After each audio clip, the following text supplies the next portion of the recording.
Ah, yes, what a way to begin our evening together than the final movement of Beethoven's Piano Concerto Number 1.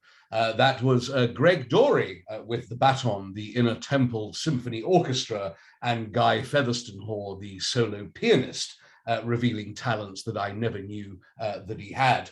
A very good evening to you all, and welcome, as ever, to the last in the series for the moment of Master H Meets. More on when we will be broadcasting again a little bit later on in the show. But as always, a warm welcome to you all. And as ever, for those of you who are regulars, or indeed some new faces that we have tonight, remember, folks, the best way to enjoy this evening is by switching your Zoom device, top right-hand corner, to speaker view. And that will allow you to see both myself and my esteemed guest in all our glory. This is the 6th show in the series of Master H Meets, and I am delighted to say that my guest this evening is the wonderful Dr. Tunde Okewale MBE. Tunde, good evening to you. Good evening, Master Hodge. How wonderful to have you here. Firstly, and I think before we get to the main questions, the football last night, your comments. It was disappointing, but we must congratulate the team for going as far as they did, and remain positive. It's the World Cup next year, and if the success that we were able to achieve this year is an indication as to how far we're able to go, maybe it's coming home next year. Well, let's hope so. Qatar, I think it is next year, from memory. Not that I am a football fan, but for my regular viewers, of course, you will notice that I am sporting the fashionable Love Island water bottle this evening, showing my love for that particular program on television. Tunde, have you been following Love Island over recent weeks? No, not this season at all. Oh, dear. At all, sorry. You need to find the time. Set your Skybox to series link and watch it when you get the time. Anyway, let's go back, I guess, to where it all began, childhood. My research tells me that you grew up on a council estate in East London, in Hackney, eldest of your siblings. Within that childhood framework, when was it did you realize that you wanted to study law? And if you like, come to the bar. How did it all begin? There's something I often say when I'm asked to speak. When you come from African ancestry, you only have 4 career options: lawyer, doctor, accountant, or failure. So I was definitely destined for one of those professions. In all honesty, there wasn't necessarily a clear, definitive time frame where it became clear to me. Even though I am an advocate now to young people, saying that they should be very specific and clear about their goals, I didn't really crystallize in my mind that the bar was for me until I was in the 2nd year of university. So much later on in the process? Much later on. However, there were indicators. So at every academic stage, I was elected to be the student representative. So there was a clear sign that people trusted me to be the voice on their behalf. And it gave me an opportunity to practice my persuasive skills when asking for certain things for my fellow students.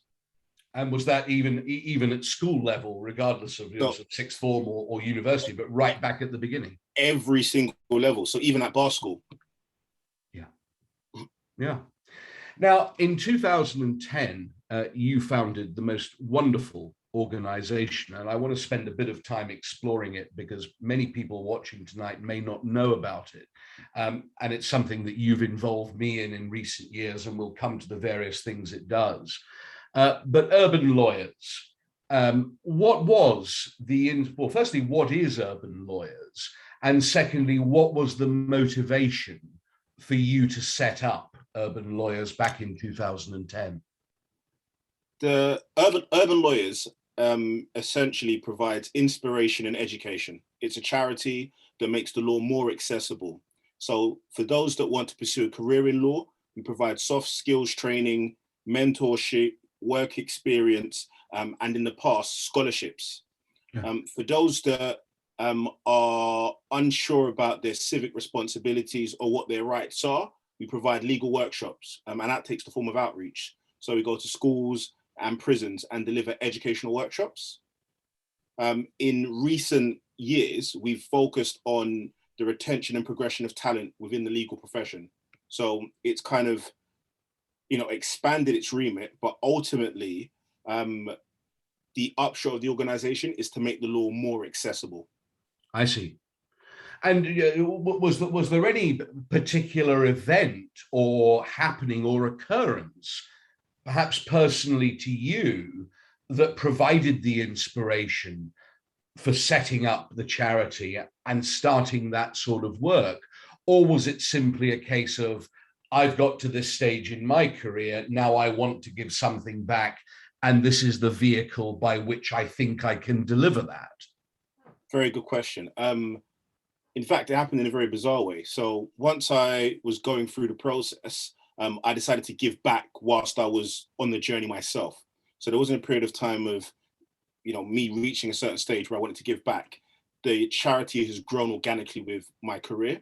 So as soon as I qualified, the organization was in fact called the Urban Lawyer. So the inner city lawyer. The whole concept was to make law accessible for inner city kids. So hence urban. And I would initially go out to schools, community groups, and talk about my journey into law. So I would say how I did it, and provide information about where people could resource legal advice, legal information. I'd provide general information about stop and search rights, etc. And it started off as me. And in my maturity, I realized that if I was going to make any impact, it would only be done by creating an organization and having more people involved. There's that age-old saying that, if you want to go fast, go alone. If you want to go far, travel in company. And that's how Urban Lawyer, or lawyers now, grew and has developed into the organization that it is, and how it continues to expand in terms of trying to make the law more accessible. Just in terms of the expansion, I mean, you've mentioned originally Urban Lawyer, now Urban Lawyers in its collective concept. How many people from various walks of life, how many people are now involved in Urban Lawyers, roughly speaking? So if from an organizational point of view, we have 50 volunteers. So we only have volunteers. We have no paid members of staff. 25 of those are legal professionals, so ranging from judges, barristers, solicitors. The remaining 25 are postgraduate and undergraduate law students. In terms of the students that we've been able to reach in the last almost 11 years, so it was 10 years last September, it'll be 11 this coming September, we've helped about 14,000 students. Wow. And when you say students, presumably again, at different stages of school, college, education, profession? So 3 different stages. So we have raising aspirations. So that would be anywhere from the ages of 14 to 18. From 18 upwards, that's more about providing the soft skills and training so that those that want to, enter the profession can compete, because it's very competitive. Yes. And then we have the final aspect is that, well, once you're in, providing a support network to ensure that you can progress. I mean, we've worked together a couple of years now on what I thought was the most amazing concept, the Urban Lawyers Annual Conference, which, you get a building, I don't know how many hundred people we had visiting the various workshops throughout the day. And as you asked me to do an advocacy session, and I did so. How satisfying is it for you now, 11 years on, to look back over how Urban Lawyer to Urban Lawyers, how much it has changed? How much satisfaction do you derive from that, thinking to yourself, yeah, I played a part in this, look what we've done? Do you think about it often? No, I think I suffer from that mental complex that all advocates have, that there's always something better or there's always something else that can be done, even when we win. So yeah. It's always that concept of, okay, how could I have, made this a bigger event? How could I have reached more people? So in my mind, I've always had this desire to just improve. It's been great to see the organization grow and develop, but I don't feel it's reached the stage where I'm content enough to look back and say, wow. I still feel that there's so much more that can be done and that will be done. And I feel that by having that frame of mind, it's enabled me to carry on, particularly during difficult times where we've not been able to do the things in the way that we're accustomed to. COVID-19 being a prime example. Yes. Last summer, we had to move most of our activities online. We were fortunate enough, again, to have you deliver an online advocacy session.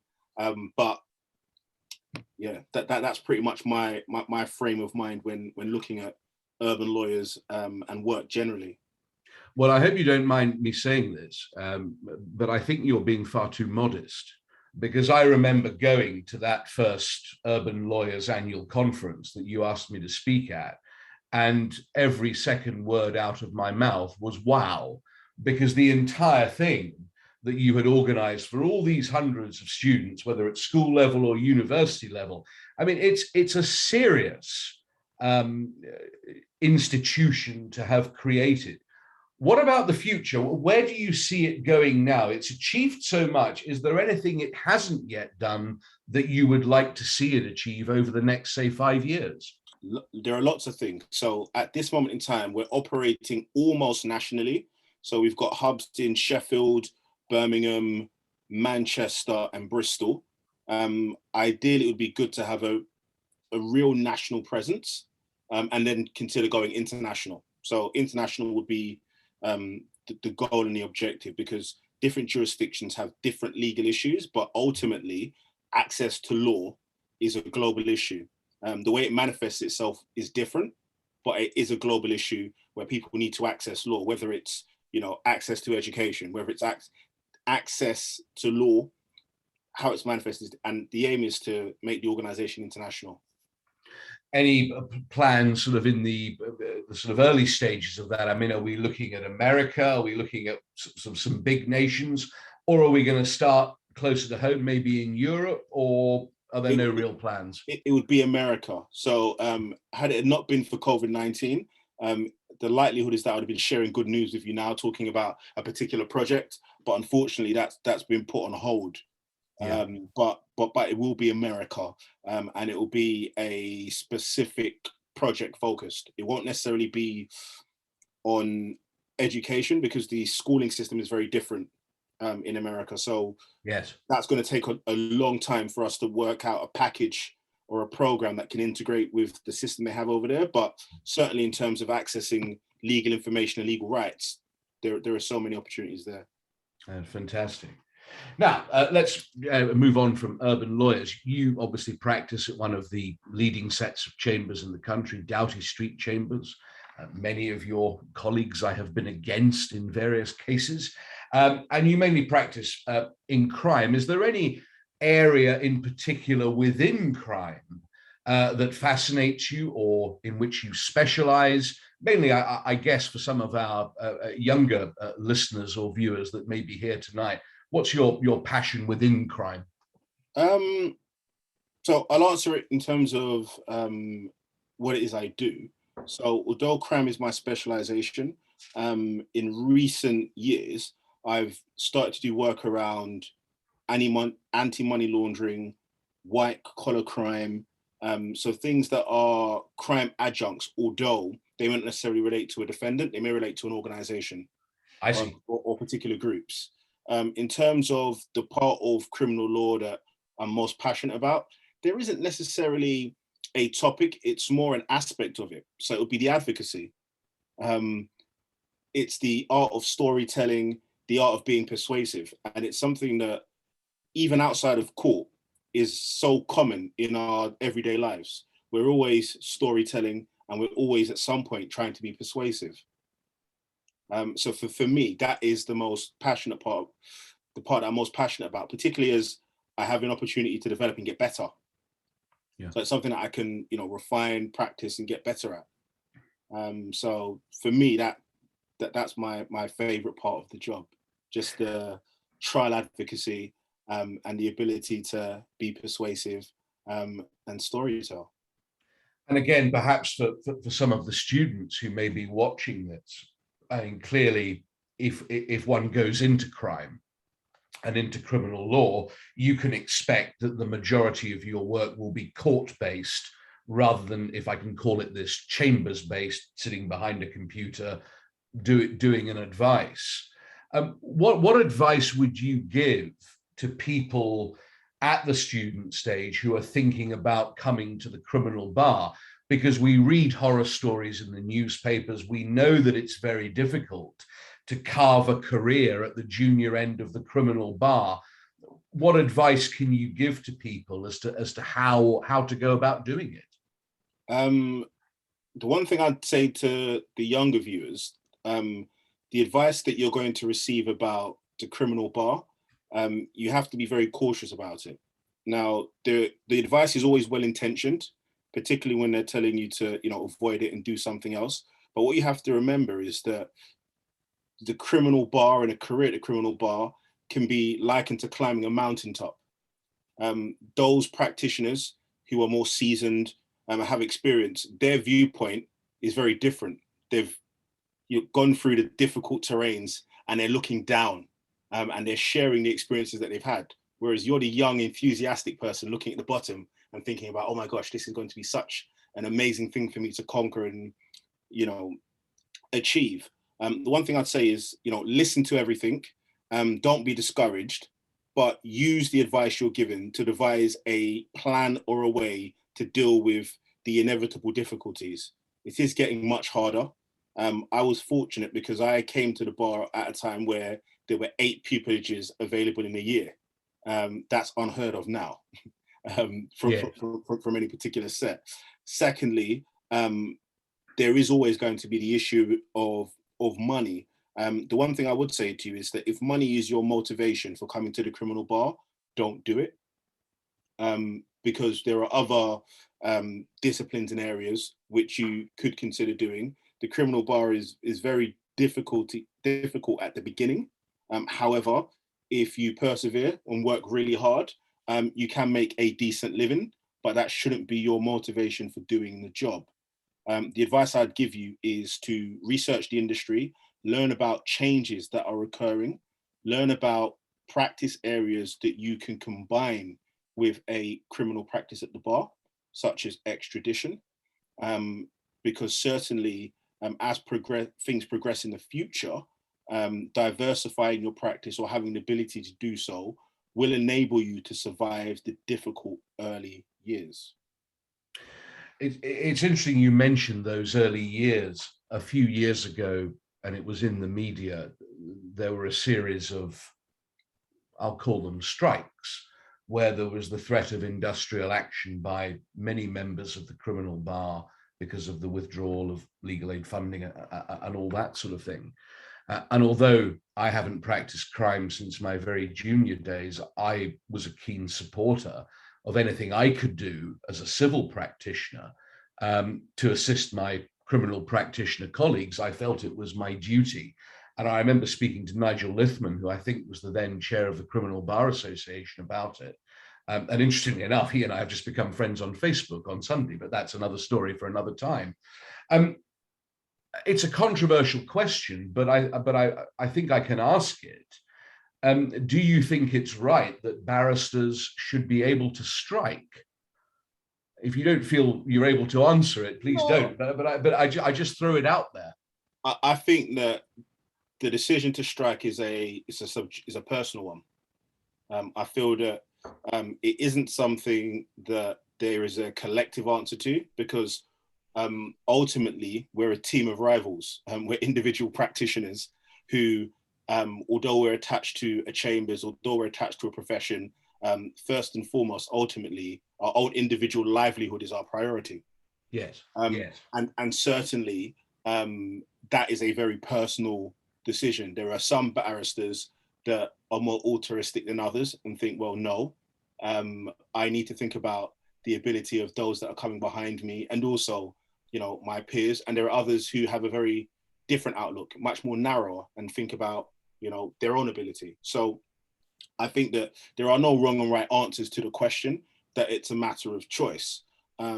Certainly, I take the view that striking isn't the most effective way to achieve the outcomes. I don't discourage it, because it, in combination with other things, could serve to be useful. But we've seen the striking hasn't resulted to much. Yeah. So certainly, I take the view that if there are things that are going to be done, we should use the skills that we've trained and used to affect those changes. To persuade, for one. Exactly.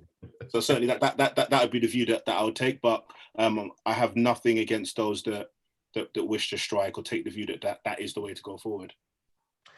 Let's move, if we may, to the Inner Temple. And in 2019, I had the great pleasure of being a member of the Bencher Nomination Committee and receiving an application from your good self to become a bencher of the Inn, which, as we know, went through, and you became the youngest bencher in the 650-year history of the Inner Temple. How did that feel, to suddenly catapult yourself into such esteem as the youngest ever bencher elected of the Inner Temple? Well, if it's true, it was amazing. Because apparently the records don't go back past a certain period of time. So that was one of the things that I certainly was quite curious about. So the records don't go back. So as recorded, the answer is I am the youngest. But being the professional and person that's very specific with details, I'm not sure if there was a member that was younger than me and it just wasn't recorded. Yeah, I mean, certainly, thinking back to when I became a bencher in 2014, the record, I think, was held by Master Pittaway, and I stole it from him, and I don't think he's spoken to me since. And it may well have been that there was somebody in between myself and yourself that has been even young. But for the time being, from my research, you still hold the record at the moment. Well, to be fair, the achievement for me wasn't necessarily about the age. It was more the fact that members of the profession thought that I'd be a suitable candidate for it, to be fair. It was something that I didn't expect to happen so early in my career. And for me, that was perhaps the better achievement as opposed to the age. But that's what I'm more appreciative of, because it's a great thing. I remember myself being in the halls, being called to the bar, and now I'm the person that's doing it. So it feels full circle. So for me, that's the achievement that means the most to me. In terms of the age, the double bonus, to be fair, but it wasn't necessarily the first thing that came to mind. I've asked this question to several other people I've interviewed on Master H Meets, people who are benchers of the Inn. You've obviously been taking part in activities, and although COVID has had an effect on our ability to do a number of activities, so be it. But is there any particular area of inn life or any particular committee within the inn that you would like to get on, serve on, that you haven't yet investigated? I don't know. I've spoken at so many virtual events with different committees during the pandemic. I'm not sure. I'm just happy to contribute in any way I can. So if, for example, there's a particular committee that I could assist, or be of benefit to, then I'm happy to do it. But there isn't one that necessarily springs to mind. I'm participate perhaps the most with the EDI committee. Yeah. And I've done quite a lot of work with the student committee too. I mean, for example, I mean, obviously, what you don't know behind the scenes is that Master Treasurer and the Sub Treasurer who have joined us this evening, they're now making notes because what they're going to do is send you an email and say, thank you for volunteering, whether consciously or subconsciously. But what about, for example, the position that we all want, Master of the Car Park? I mean, do you drive? Do you own a car? Yeah, I do. Okay. What it depends. What benefits do you get by being master of the car park? Well, absolutely none, as far as I can deduce. But nonetheless, it is a position that exists within the inn. I mean, think you would have power over all the cobbled stones outside my window. No, maybe not. Or maybe not master of the car park. Yeah. How big is the? I was going to ask you, how big is the committee, and how often do they meet? I don't think there is a committee. I think it's a position that exists in line with the estates department. Okay. But you basically are master of all you survey. And as Lord Justice Anthony May said when he was treasurer some years ago to the students, one of the reasons you should join the Inner Temple is because it has the largest car park of all the 4 inns. So there is importance here. To be fair, all parts contribute to the whole. So I definitely agree with that. We touched earlier on about students coming to the bar at the criminal bar, but thinking back, over the years that you've now been practicing, the dreaded P word, pupillage. We both know it's incredibly difficult to get pupillage, far more difficult now than it used to be. What one piece of advice would you give to students who have maybe tried to get pupillage, been unsuccessful the first year, and are reapplying next January? Things don't happen quickly, but they do happen suddenly. I'd encourage all students to view the process of pupillage and their professional career in the same way they would view growing a plant. I want people to take the view that you plant a seed into the ground, and the seed is your undergraduate, it's all of your education, it's your mentoring, it's your soft skills training. What happens? You plant it into the soil, you water it, and on the surface, nothing's happening. But we know that the gestation period requires the foundations to be built.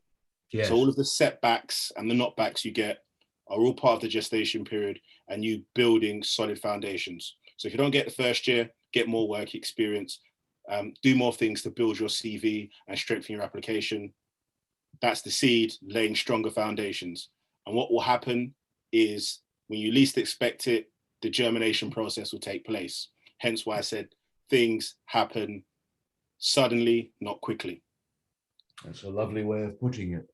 Finally, leave aside urban lawyers, leave aside your practice at the bar. What about Tunde at home? Hobbies, activities. What do you actually do when you put down the books, or you're not doing things for urban lawyers, if indeed you get time? What does Tunde do at home when he's away from the law? I eat and sleep. I'm joking. I'm joking. I like to exercise a lot. I like to read. I'm writing at the moment. So in due course, there'll probably be some form of announcement. So I like to write a lot. I like to travel. I like art and literature. So yeah, I try and keep myself well-rounded because, as you know, one of the keys to being a good advocate is being well-rounded and someone who knows a lot about the ways of the world and the ways of people. So I try to invest and immerse myself in culture and different cultures. So any free time I get, I try to learn something new. Tunde, just before we finish, I've had a message via the chat box, both from the lovely Henrietta Amodio and Rosie Humphrey in the Treasury Office, telling me that there is in fact a car park committee. And apparently they're meeting next week. I'm sure you'd be very welcome to go. They meet on a regular basis. And Rosie tells me that Master Melville is not going to give up the master of the car park position without a fight. So for the time being, it looks as though that particular avenue of pleasure has been cut off. But you never know. Keep it in mind for the future. I will.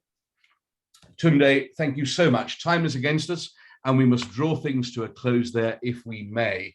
Thank you all who have been watching tonight for coming, as always. It's been lovely to see you, and I hope you've enjoyed my conversation with Tunde.